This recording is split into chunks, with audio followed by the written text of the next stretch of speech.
Inna a'tainaka alkawthar. We've given you the greatest, the most abundant good. When there is a sin in front of you, and you know it is so easy to commit this sin, but you just say, Inni akhafullah, I fear Allah, I'm not going to do this. Allah says, for you is a far bigger reward than the one who the sin was not in front of him. He went out looking for it. You find that? Because when the sin is easy to commit and you stayed away from it, it shows that you truly fear Allah. So this is why Allah describes in the Quran a verse that really makes our hair stand. Allah says, on the day of judgment, the book that you authored yourself will be brought in front of you. My book, your book, who is writing it? I am writing it, you are writing it, in the sense that it's my deeds and your deeds, not a third person's deeds. It's your deeds. So write your book correctly.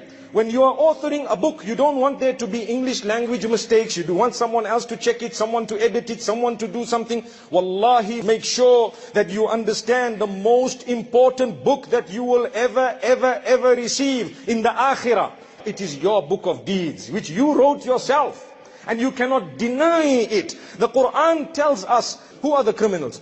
The criminals are those who did not do tawbah. The hadith tells us if you did tawbah, your sins are wiped out no matter what you've done. So what you did, you wrote a wrong paragraph. Allah tells you if you are alive and you are breathing, you can delete it and nobody will know about it. We will make the angels also forget about it.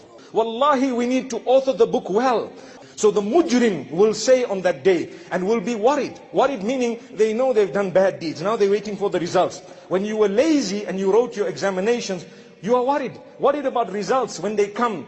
And you don't want the results to be published in the public so that everybody can see that you failed. You want them quietly. You might go there and try and erase it if you have all used, subhanallah. So my brothers and sisters, it doesn't work like that on the day of judgment. Allah says these mujrimeen and the criminals, they will actually be worried. Worried about what? About what's going to be in the book. And then when they see it, they will say, Ya waylatana, destruction to us. Oh no! That's how we would word it, right? Why? What's wrong with this book? What is it with this book? Every small thing is in it, and the big thing is also in it. Things that you and I would have forgotten, they will be in the book. May Allah subhanahu wa ta'ala protect us. Allah says, subhanahu wa ta'ala, that the criminals will say, what is it with this book? It hasn't left anything. And Allah says, it's your deeds. You find them in front of you. They will be present and they are there. Nothing you do, nowhere you go, nothing you've seen or uttered or dealt with, etc., etc. Every movement of yours is recorded. It's your book. You cannot deny it. Cannot deny it.